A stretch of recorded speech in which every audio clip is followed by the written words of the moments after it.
didn't stream yesterday. The cricket was back, you think, because it's August... November. I know the date. I'm not disoriented at all from no date. That the crickets would be gone, but no. No. It's never that easy. I don't know why it's gone today. I mean, it's really cold. But anyway, yeah. And I've just been having energy problems. Anyway. Let's continue reading Umineko no Naku Koro ni. I'll probably stop at a certain point because, like, once we get to a certain point, it's just all action, and I don't want to interrupt it. What's the sound I keep hearing?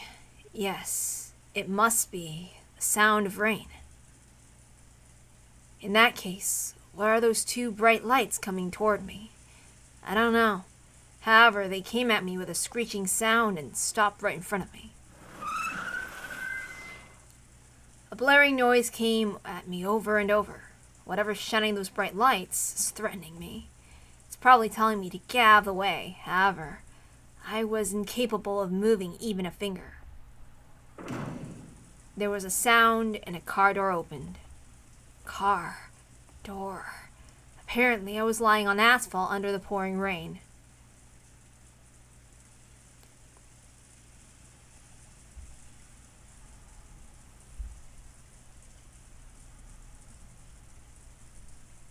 Oh, that's when the chapter was over? Well, but I'm not going to tell you. I think it's pretty easy to reach the conclusion, so. Yeah. I saw a shadow, which was apparently the driver, open an umbrella and come toward me. Is this your backyard? The shadow questioned me. Of course I couldn't answer it. If it is, then I must apologize. Yes, on a day with such fine weather, anyone would want to take a nap in such a lovely backyard as this. And yet, unless my memory fails me... The shadow crouched down and looked to my face. It was a woman. This is a public highway you're sleeping on. Do you want to become roadkill? Or maybe you already are roadkill. Well now, which one is it? I clenched my chest. I felt the need to answer somehow and communicate my intentions. So finally I managed to let a short groan escape my lips. I see. Whoa, what happened here? I try not to, like, sometimes, yeah, I don't know, when I modded it, or, well, no, when I had help with modding it, this is what happened. I try not to let these trip me up and make me laugh too much, but sometimes it's a little too much for me, but anyway. I see. So you aren't roadkill yet. And that was how I met IKUKO.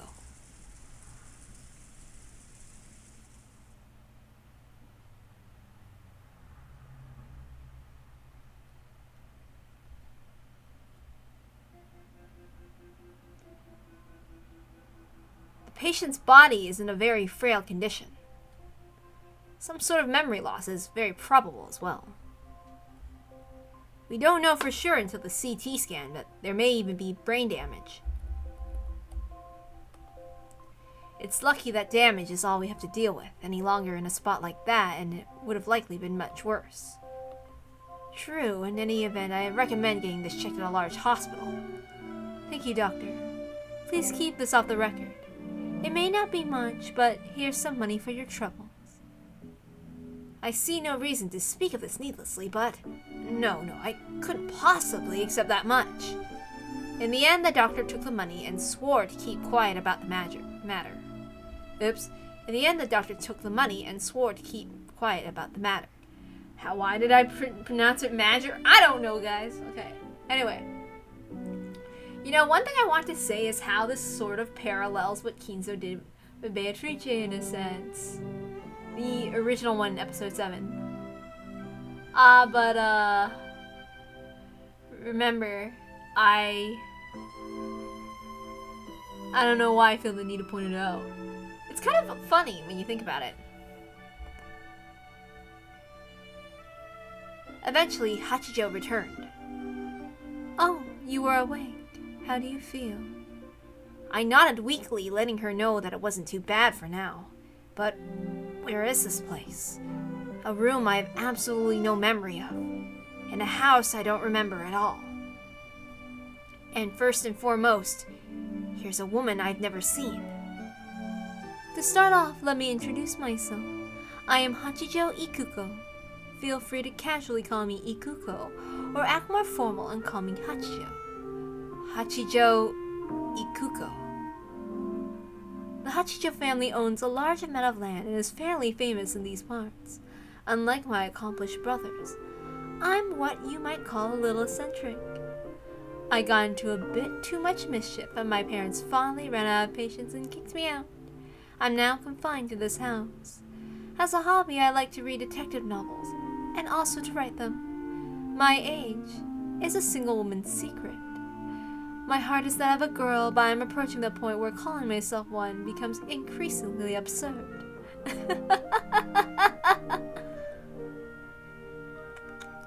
With the haze of my mind I was in, it was extremely hard to make out what she was talking about. However, I was able to pick up on the fact that she was trying to cheer me up. I wish I had a life like IKUKO.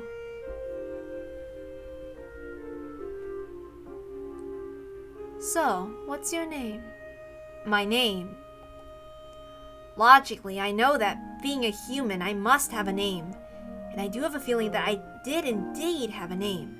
However, no matter how hard I try to remember what it was, it just made my head hurt. Can you remember anything besides your name? Who am I? My head, no, even my heart was a mess of torn flesh, and I couldn't remember a thing, not even who or what I was. I must remember. I had some kind of purpose, or maybe a mission. In order to remember that, I first have to remember who I am. Who am I? What is my name? Where was I born and what was my birthday? I need to remember something. Anything. Age. Age? That's my little secret. 18. I look like I'm 18! I'm 18. Oh, so that was your age. Well, now I thought you were being a bit too flattering. When I asked myself how old I was, the number 18 floated into my mind. To be honest, the number 18 felt a bit out of place. My mind felt much younger than that, and my pathetic body felt much older. I see. So you're 18, and that's all you can remember. I nodded weakly.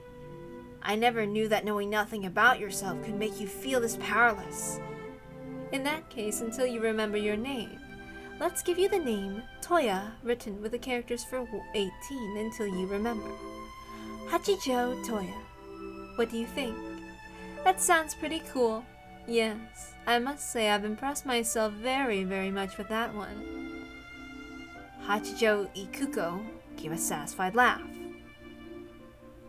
From then on, I took on the name Hachijo Toya.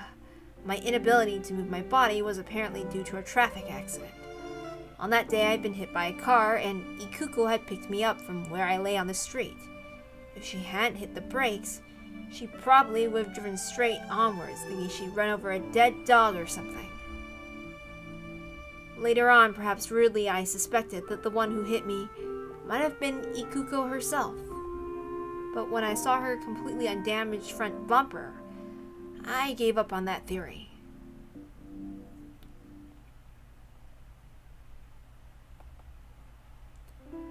Hachijo IKUKO lived in a small but lovely mansion on top of a small hill in the village with a view of the sea.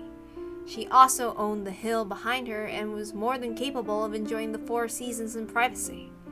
As time slowly passed, my rehabilitation continued, and my ability to move improved little by little. However, it seemed I really did suffer from some sort of brain damage. Finding out who I was looked like it would be a very difficult task. In the beginning, when I couldn't bear not knowing my identity, my head often hurt so much it felt as though it would explode. However, as I slowly accepted the fact that I was a new person, with a new name of Hachijo Toya, the headaches became less frequent. The whole time, no memories returned to me except the fact that I had been 18. However, I was unable to remember any more, unable even to be sure that 18 was my true age. And eventually, I stopped trying to remember my former self. Good morning, Toya. That was quite the storm last night. Were you able to sleep well? I had some trouble falling asleep, so I decided to read your manuscript. My, how far did you manage to get? I finished it. Now there's a surprise. You managed to read through all that in a single night. I was surprised too. Once I got into it, I'd finished before I knew it. It was like I was just skimming it, or maybe like I was taking in each page with just a glance. It sounds like you have some talent at speed reading. So how was it? What did you think of it? I liked it a lot. Still, if you don't explain that part about the ocean currents a bit more clearly, it might be a little unfair for a detective novel. Oh, but I thought it was great that you had the foreshadow with the ring right there at the beginning. After I finished it, I had to go back to the beginning and slap myself for being so easily tricked. I think giving people that feeling is what detective novels do best. Did I say something to offend you? If I did, you have my apologies. Of course not. Why are you apologizing? I'm just shocked, that's all. Your detailed opinions are worthy of praise, I believe. It seemed you have some talent as a critic or a detective novel writer, too. A detective novel writer. A critic. From across the fog of oblivion, I seemed to remember myself fighting and arguing about mysteries or something like that. That way of fighting, which I must have learned in the past, sent a surge of excitement through me. Mystery. Fighting. My head hurt. I took a painkiller and swallowed it with fresh water and brought up from the well. Who am I, really? But no matter how much I thought, I couldn't remember. From what I've been told, the frequency of the headaches might be lessened by brain surgery, but there was no guarantee that it would do my memory any good. IKUKO said that she would let me have surgery if I wanted it. However, I refused, even if I can't remember it. The real me is still there, sleeping inside my head. I was scared that the surgery might harm that me somehow. By now, I've gotten used to dealing with headaches. As long as I don't force myself to remember the past, the headaches don't torment me every day. So, bit by bit, I became free of the headaches and got used to my new life as Hachijo Toya.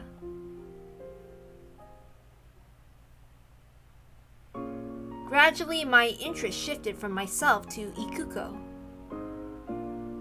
Hachijo IKUKO, a very strange woman. First off, she was apparently the daughter of a very well-off family, just as she had said. However, she was considerably eccentric, and the various mischievous incidents she spoke of apparently gotten her within an inch of being disowned. I remember when I had an incident like that once. We don't talk about that. As a result, she had been given this house and had been ordered to live here quietly and alone. She had never been a particularly social person, so she happily accepted this new state of affairs. She had never been a particularly social person, so she happily accepted this new state of affairs, living however she pleased with servants to take care of her. Ah, if only I had that life. Oh, I'd love to be alone, with very few people around me, doing whatever I wanted. She had no friends. No one ever came to visit. When I wasn't around, she only ever talked to an old black cat she kept as a pet named Burn. I don't know her real age. She doesn't seem to be too old to marry yet, but with an isolated life like this, she isn't likely to meet people. She sometimes says that she just hasn't met anyone worth the trouble, but I think she's already given up on marriage. That was me at one point. I remember I was 5 and I was like, I want to get married so bad, and then I was like 9, I was like, nah, screw it. I'm gonna not do nothing my whole life. And then like, I changed my mind when I was like 14 to 15.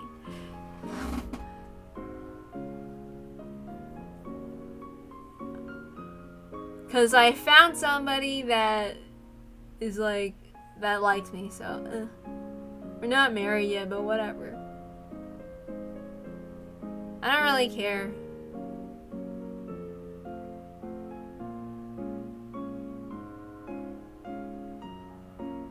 I mean, I've been with them for like 15 years? So yeah, her everyday life was very simple. She would either read through the many detective novels that were brought to her, or else write detective novels herself. At first, I thought she was some novelist at a private retreat, plugging away in a new book. However, the manuscripts she finished just ended up clipped together in a pile. With me as the sole exception, it didn't look like she ever let anyone read them. This is my life too. If it were my choice, I'd never show my art to people. I just want to stay inside my home, make art, not let anyone see them, throw them together, and keep them to myself. Unfortunately, I'm poor, so I have to put out my work, regardless of, against my own will. So, I have to.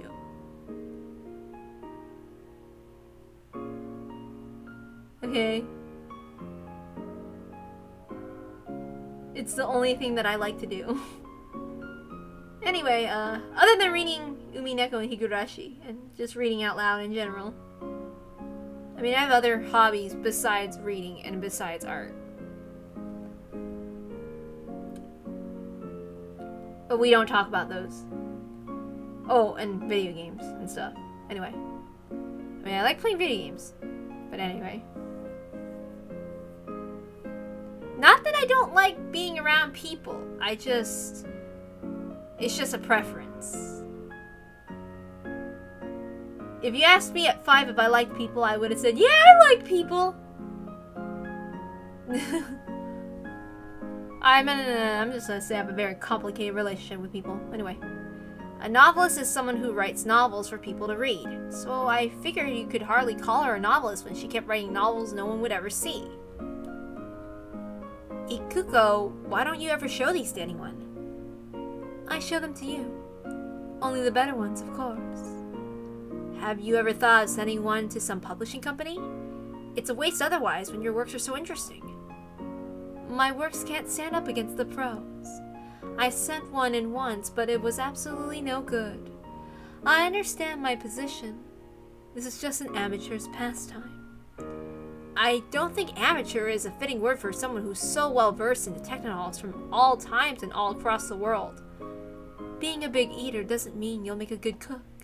Reading every detective novel you can get your hands on is no guarantee that you're a good detective novelist. That's how it is. That's why this is nothing more than a pastime.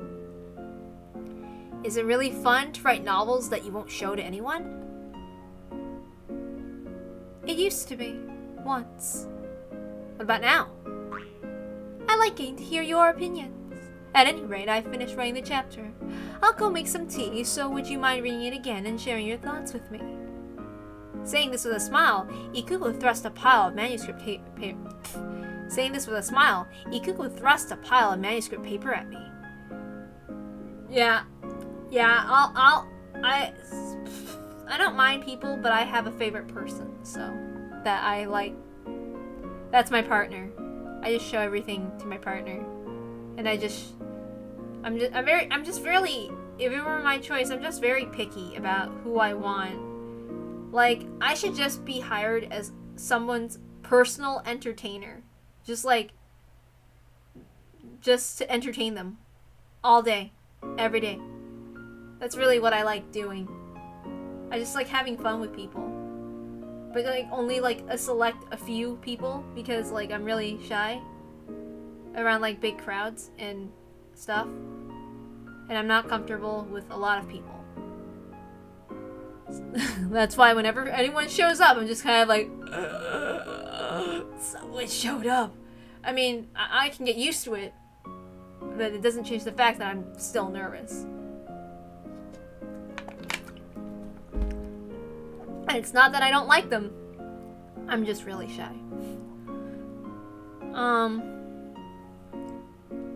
If I hated it, I wouldn't even try at all. Okay? And it's not as bad as like other things, like customer service, because that's terrible. That's way worse. Then you have to deal with people at their worst. Anyway. I'm convinced that whether you read detective novels or write them, they're boring if you're on your own. You can only find something really precious when you share that world with someone else. Headache. Toya, are you okay? I'll get some headache medicine. Yeah, I'm fine. I'm more interested in this manuscript. I can't wait for the new chapter. The seasons passed, together with IKUKO, in this town whose name I didn't even know. We spent our days debating detective novels and talking about ideas for new plots.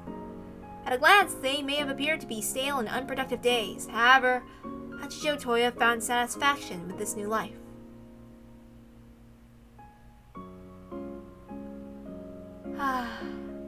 Yeah, something more carefree. That's good. I like that too. I mean, I like traveling around, but I like to keep myself. Yeah. And so the curtain closes on the strange tale of Kurukubi Island. The end. With a dramatic flourish of her pen, IKUKO signified that her manuscript was now complete. What do you think? I tried using your plot to make Tsuchiko's tragic love scene at the end a bit more moving. I think it's very good. I'd say the last farewell is sad enough to make it moving as a story, not just a racing puzzle. That's just all thanks to your plot. Compared to this work, everything I've written before now is worth little more than scrap paper.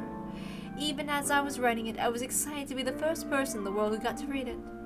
I've never felt that before. I just mentioned some ideas. You're the one who turned them into such a fascinating story, IKUKO. At some point, she roped me in as well, and I too started my journey in the world of writing detective novels. Apparently, the old me had some talent for mysteries and detective novels and the like, and my talent seemed to be of a fairly unorthodox kind. I tried turning famous mysteries from across the world on their head, twisting those ideas into something new. However, a few ideas aren't enough to make a book. No meal is complete if all you can do is chop up vegetables. Thanks to IKUKO's writing, a skill that she had built up over many years, my ideas were transformed into a work of fiction.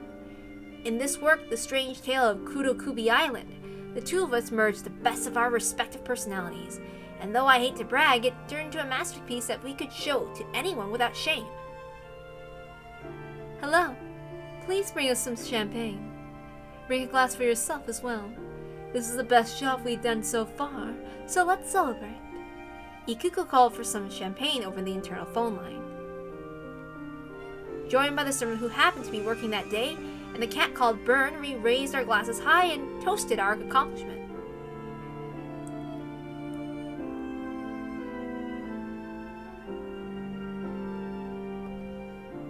IKUKO, I have an idea if you don't mind. Let's hear it.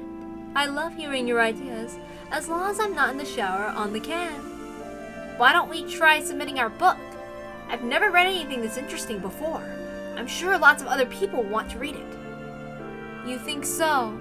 I tried once in the past, thinking the same thing, but the result was...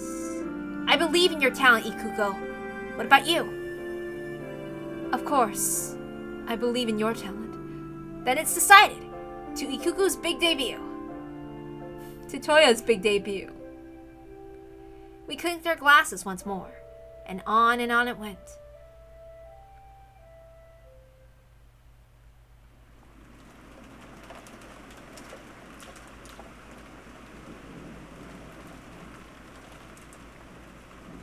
We must have had way too much to drink. Before I knew it, I must have passed out on the sofa. There was a blanket covering me. IKUKO must have put it there. The lights were out in the study, but it wasn't dark. The computer's monitor was glowing. Outside, it started to rain. It reminded me of the day IKUKO found me and took me in. Because of that, whenever it rains, I find myself wondering who I was, and usually I get headaches. So I wasn't sure whether the pain was because of the rain or because I drank too much. IKUKO, turn on the lights. Using computer in the dark is bad for your eyes. Oh, did I wake you up? No, I slept well. I feel refreshed now. I turned on the light and looked out through the gap in the curtains. As I thought, it was some sort of pouring rain that had always reminded me of that day. It's raining pretty hard out there. The wind looks pretty strong, too. I hope the rain gutters don't get clogged with leaves again. I just cleaned them the other day, so they should be fine for a while. Her answer sounded a little abstracted. Apparently, her attention was absorbed by the computer. You've been pretty hooked by that computer lately, IKUKO. Did you find an interesting article or something? It may be a bit juvenile, but still pretty interesting. It's about that Rokkenjima incident. Rokkenjima? I told you about the Rokkenjima mystery a few days ago, remember? It's been really huge on the net lately. The discussions, theories, and even the forgeries have been quite entertaining. Forgeries are stories all based on the premise that yet another message ball was signed by Ushiromiya Maria existed and drifted to one of the nearby islands. IKUKO kept showing off her knowledge of the subject. However, a huge bell was clanging inside my head. The noise was so great I thought my head would split open. Unable to tell what the floor and what was the ceiling, I crumpled and clutched at my head. Toya, are you okay? My head hurts. The Rokkenjima explosion accident. The many disquieting rumors surrounding it. The scheming of the relatives who were after Ushiromiya Kinzo's vast wealth and hidden gold. And the truth. Ushiromiya Eva, the sole survivor, said nothing. Eventually, everything would be inherited by the granddaughter Ushiromiya Angie, who escaped harm because she was absent on that day. Angie. Ushiromiya Angie. I'm Ushiromiya. No good. My head's getting split open.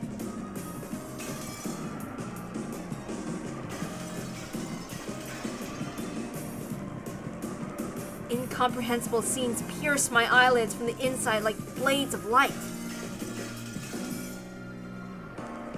Just what am I looking at? Who are these people calling to me, but not by the name Toya? Who am I? Who are these people? What is this memory? Help me, IKUKO. Someone else's memory is hurting me. My head's splitting.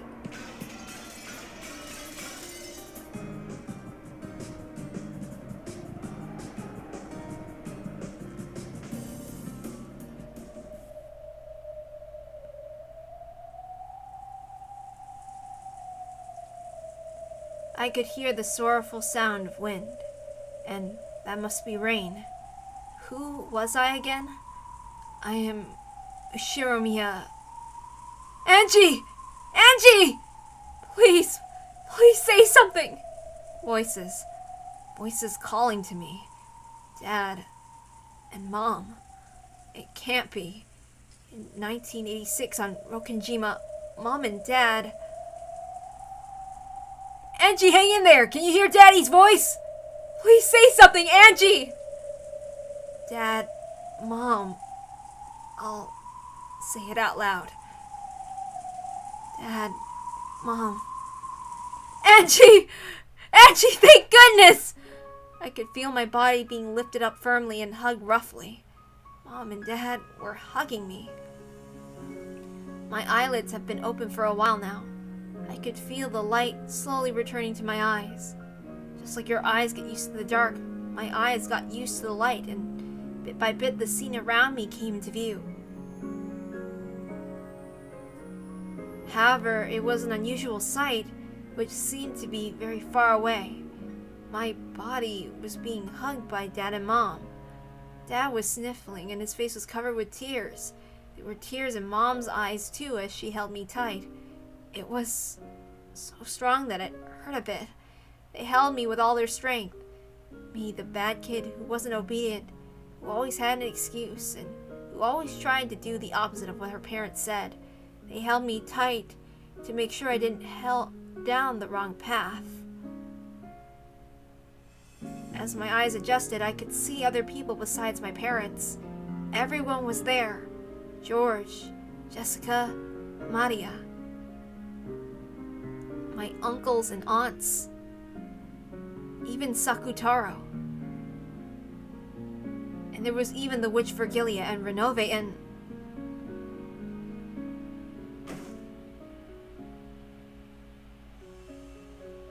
Where... You were fortunate. By chance we found you drifting the waves of the seas of emptiness. You were in a terrible state. It took quite some time to make you remember your true form. Beatrice. So this is... the Golden Land. Your whole family's been waiting here for you to return. We knew you would come home. Did I come home because I was supposed to? I've gone back to how I'm supposed to be, and now... No, you did come home. That's right. You made it back here because you wanted to come home to us. Dad, Mom, You don't need to say anything. You've been on a great and terrible journey, haven't you? A journey where you were all alone. You understand now, don't you? You won't forget again? I understand, Dad. This is a place you can always call home. I know. When I gave that answer, Dad and Mom hugged me again. Hot tears fell onto my face. They were Dad and Mom's tears. I can tell by looking that you're far from all right, but I'm so glad. Glad that you came home. Aunt Ava. Feel free to hate me as much as you want. Give your Dad and Mom a million kisses. Give a kiss to everyone who cared about you so much. Aunt Ava. And say I'm home to your other mother. Mom gave me a push from behind and I stumbled forwards, towards my other mother. Ava. Mom. Angie. If only I called you Mom on that day, I might never have messed up. We might have been able to create a new world together. That's enough. You've come home. You don't need to say anything else. Mom. Welcome home, Angie. You're my adorable daughter. Mom. Always and until the end. You were my closest friend. The two of them hugged each other quietly, burying their faces in the other's shoulders and sobbing. The truth wasn't worth anything at all. In the first place, the truth is always in the past. The point of the future isn't to learn what happened in the past. What really matters is whether I can truly live and prosper in the truth that is the now. If I truly live and prosper, that is the truth. Back when I only ever tried to see the truth of the past, I was nothing more than a ghost trapped in the past. Since that time, I haven't lived a single day. And now I truly understand. This is what the real truth is. I will live. And I remembered how much everyone loved me. Because I was young and selfish, I didn't even remember until now. The kind grandpa who always spoiled me. The entertaining aunts and uncles. All the kind and gentle servants. It was always warm. And yet, because I was young and cruel, I never tried to remember any of that. Everyone got distorted by my irresponsible imagination. And I completely forgot the truth. Now I can remember clearly, and I understand. That Halloween quiz party certainly was an illusion. It never happened. However, didn't we do all kinds of fun things when the relatives gathered? Things that were no more or less fun than that party?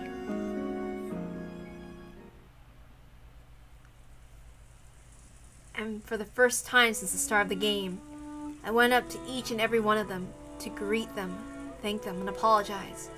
To thank Grandpa for always pampering me. To thank my uncles and aunts. To thank the cousins for always playing with me even though I was so selfish. And I thanked and apologized to the illusions. I think I said something horrible to Sakutaro once in the past. And to Maria too. Maria, you really were a witch, weren't you? I've always been a witch. You approached that level yourself once, didn't you? No, I never really understood. Pitiful Maria with her pitiful magic. That's all I thought of it. So I couldn't pick up a fragment of happiness. Couldn't even find one. You told me that yourself once, Oni-chan. It can't be helped. It takes two to create a universe, and I had Beato, but you were all alone. No.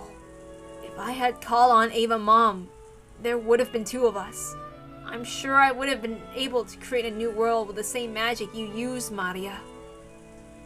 All of it is my fault. The message balls I threw away have jokingly destroyed your future and wore you down. I bear responsibility for that. Yeah, seriously. It's all because of your message bottles. Because of that, people started copying you, making forgeries, growing the story into something crazy. However, the message balls thrown away by Beato did not name a specific person as the culprit. One of the forgers wrote a plausible forgery that had Ushiromiya Eva as the culprit, and it spread like wildfire. Even though I should have known better than anyone else that it was impossible, I accepted it in the end. It isn't your fault, Beato. No matter how many people around me had baseless suspicions, there should have been only one truth inside me. And yet so easily, I abandoned my warm memories of you all, and surrendered my heart to them. No. If I had not thrown away the message balls, the future of Okanjiba would have never become the center of such bizarre misconceptions. I bear responsibility for it all. True. That's right, it really is your fault after all. Put that way, it's a little irritating. You do have your share of the blame as well. Yeah, you're right. You were at fault, and so was I. Still, it'd be stupid for us to attack each other. After all, I'm the witch of the future. You're a witch of the past. I should be using that magic to build my future. We both bear responsibility in some way. But neither of us has the right to blame each other. I knew that you'd be able to understand Mayaji Sorcier's teachings, Angie. That's right. As the final member of Mariage Sorcier, it's my responsibility to pass on One-chan's magic. My magic can make everyone happy. Indeed! You have both pure magic and wicked magic at your fingertips. That's true. Magic can change completely depending on your heart. If you aren't properly guided, you can't use magic properly. And proper magic can bring people happiness. It is a wonderful thing. Bringing people happiness is the sole reason that witches wield magic. I'm very pleased to know that those teachings have been passed down through the endless witches all the way to the final witch. Sorry for failing to pass it down myself at all. Witch of the future, Angie Beatrice. I'll now retract your expulsion from Mariage Sorcier.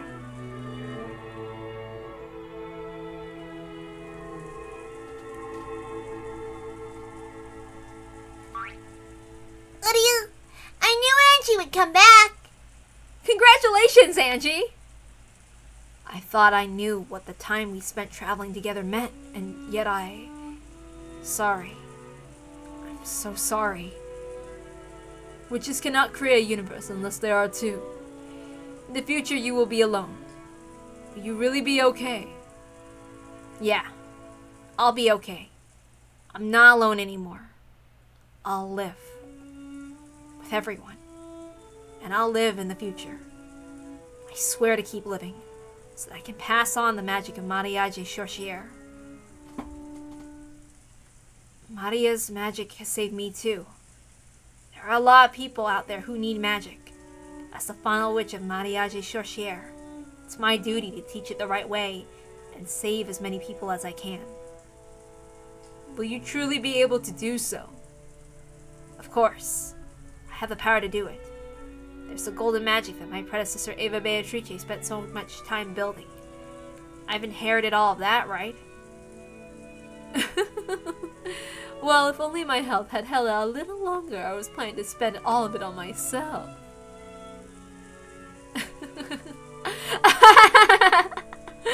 As Angie laughed, tears poured from her eyes again.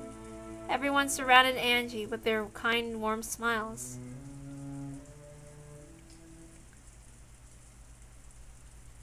Sorry if you hear my chair moving. My foot is going numb from how I'm sitting. Balor alone stood in the rose garden maze, letting the rain quietly fall on him. After searching for some time, Angie found him. Oni-chan. Angie, who was feeling guilty, sensed anger in her brother's expression, so she thought he was going to hit her.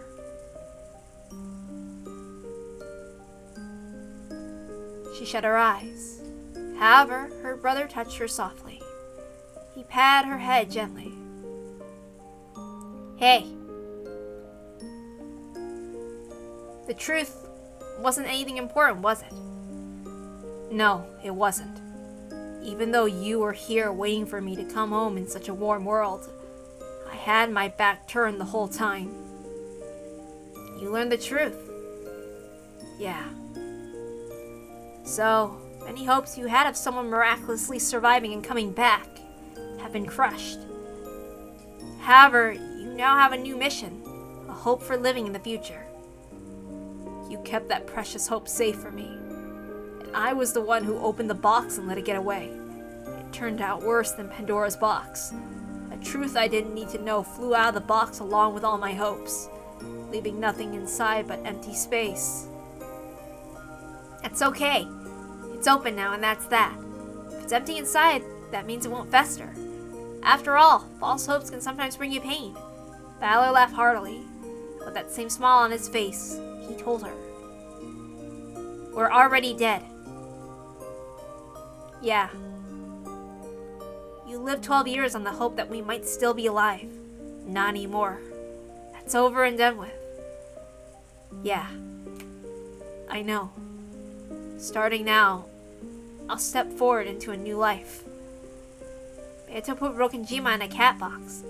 The next witch, Aunt Ava, guarded the lid of that cat box her whole life. You, the witch after her, opened that lid, but so what? Why does the truth of the past matter? Yeah. From now on, I'll truly live. And I'll make my own personal truth prosper. Good luck, final witch of Mariage Sorcière. I've already read Maria's grimoire. It's a great book with some really good stuff written in it. Even the Bible needs a translator, so Maria's grimoire probably needs one too. You'll be that translator. You've got to teach kids who are in the position you once were. That's your mission as a new witch of the future. Yeah. I'm gone, but I'll always be behind you watching over you. I know. And not just you. Everyone else too.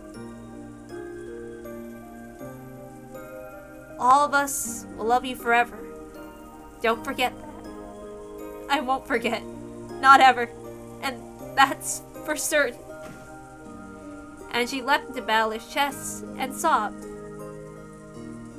Humans are sad creatures who can learn but not unlearn. She had already learned. It may have been a cruel, terrifying, merciless thing capable of destroying even the miracle called hope. However, there was still one tiny fragment left, gripped in her hand. Her family's love. If she can just remember that and hold it tight, then surely Angie will live on. She'll be able to stop before taking that single step into nothingness. Also, the Rokonjima cat box hasn't been opened completely. You've just taken a peek at what's inside. So, you must be the lid yourself. And this time, you'll protect everyone inside the cat box. Me and Dad and Kiri, the cousins, the uncles and aunts, grandfather and the servants, and all the illusions. Yeah, this time, I have to protect everyone. Then shouldn't you hurry up a bit? The sound of popcorn being eaten rang out from Mia on the rose bush. It was Lambda Delta. I think you know this already, but Verna's just about to hold a big party for the Book of the Single Truth. She's gathered beings from heaven and from hell and for the spirit world from parallel worlds.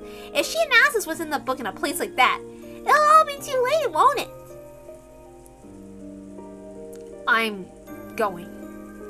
I gave Burncastle that key. It's my responsibility. I'll go and take it back. The City of Books, huh? But there's no way for us to get in. There's a barrier around that place. She gave me this. With it, I can come and go as I please. What an idiot. She forgot to collect it when she threw me away. Angie fished through the pocket. There was a jingling sound. It was a bell with a blue ribbon tied to it. That's it! One of those temporary entry passes that you could get when you turn your invitation. As long as you have that, at least one of you will get into the City of Books. Well, as long as someone takes you across the Sea of Fragments first. Lambda Delta, take me to the City of Books. Angie, this is my way of taking responsibility. I'll see to it that the Book of the Single Truth isn't made public. Are you serious? That place is a den of monsters among monsters. Now that you've lost Burn's protection, you'll be weaker than a fly. Squish. The end. The bell was snatched from Angie's hands. Lambda Delta, I'll go. I just need you to get me in there. After all, I'm an empty creature unable to exist outside the cat box. Angie, on the other hand, must live on into the future. And you're a person with a future too. So I'll go. I have nothing to lose. No, this is my responsibility. My way of making up for what I did. If I don't do it myself, the future won't change at all. And I won't be able to save any future cat boxes. Angie tries to snatch the key from Balor's hand, but Balor had no intention of giving it up. The two of them were grimly serious, but from the sidelines, it looked like an ordinary squabble between two close siblings. Lambda Delta watched this conversation and shrugged. If she just took one of them to the City of Books, she wouldn't have to make any enemies and there was no risk to her. All she cared about was which one would make the story more interesting. Nothing else. But then she finally noticed. Hold on! Hold on a sec, you two. Hold on! What's your problem? Save it for later. We're having an important sibling discussion here. Okay, first off, let go of each other's hands. Balor's holding the bell now, right? Jump, Battler. Jump? Like this? You next, Angie. Try jumping. Why the hell should I? Huh? Why? If Balor was holding the bell, where'd the sound come from? Angie hurriedly searched through her pockets. When she did, another blue ribbon bell came out of a different pocket than the first one. These are the same, aren't they? No way. Why are there two? I was only given one of them. I don't know why. At any rate, you got two bells that'll get into the City of Books. Now I don't have to sit here and watch the two of you play around with each other anymore. The pair of them gripped their bells and looked at each other. From the very beginning, this game has belonged to the two of you. There's just a slight change in who the opponent is. This isn't a competition between you two. It's a fight between Balor and Angie, who wants to close the lid on the cat box, and Burn, who wants it open. Angie's moved from Burn's team to Balor's team. That's all there is to it. Lambda Delta, take us to the City of Books.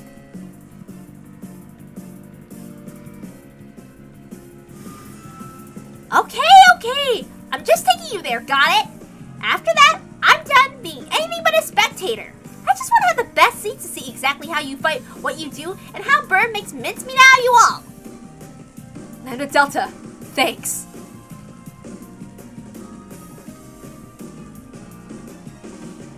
Give me a short break. Oops. I have to clean my face. I'm gonna decide whether I'll keep reading